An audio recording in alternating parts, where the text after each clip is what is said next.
I suppose you want to hear about the doll, don't you? Let me take you back to when I was just a girl. Emily, that was my name.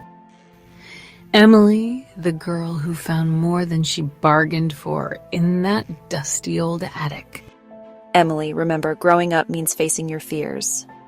Oh, how little I knew then. The attic was like a cave of wonders, if wonders were made of dust and forgotten memories. And then I saw it, a moth, poor thing, beating its fragile wings against the grimy window, trapped, just like I was about to be. As I watched it fly away, I felt lighter somehow. If only I'd known what was waiting for me when I turned around. There it was, a glint in the darkness like a star in a night sky. But oh, this was no wishing star. I reached into the old trunk, my fingers closing around something cold and smooth. And as I pulled it out into the dim light, I found myself staring into the eyes of a doll. But not just any doll. This one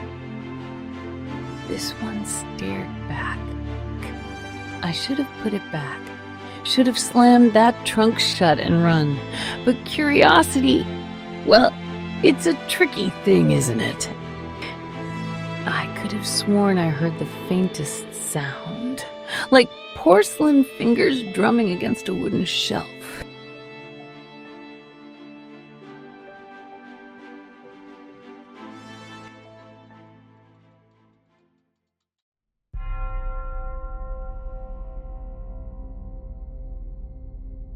Well, you see, that's when things really started to get interesting. And by interesting, I mean absolutely terrifying.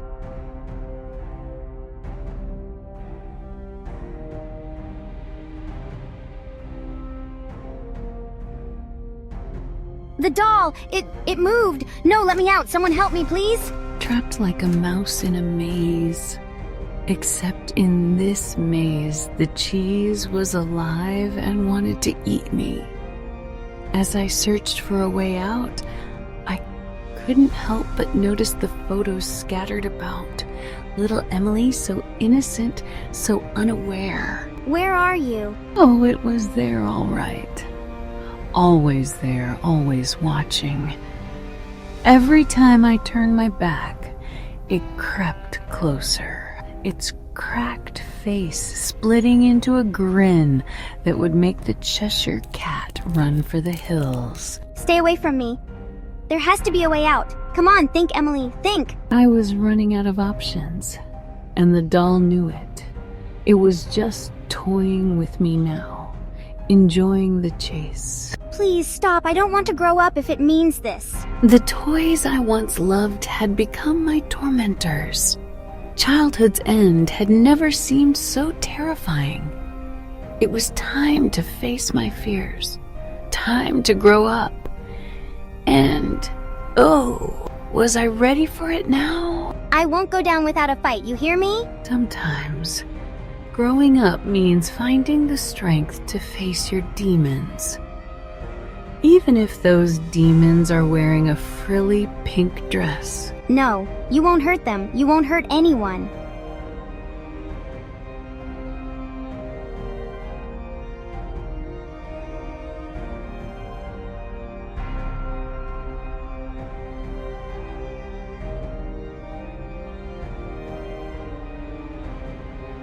And just like that, it was over. But I knew deep down that this was only the beginning of my journey into the unknown.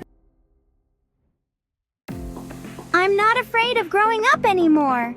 Well, you see, that's when little Emily, or should I say, little me, decided enough was enough.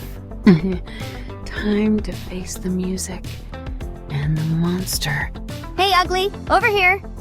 Armed with nothing but a flashlight and a newfound courage, I faced down that nightmare.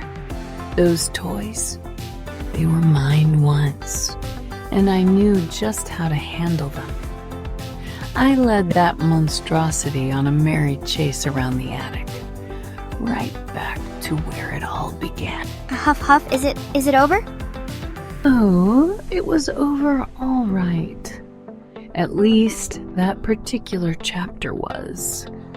As I looked around the attic, it all seemed smaller somehow, less scary. Just a room full of old things, some worth keeping, some ready to be let go. Yeah, with a noticeably more mature voice. I'm fine, Mom. Just growing up a little.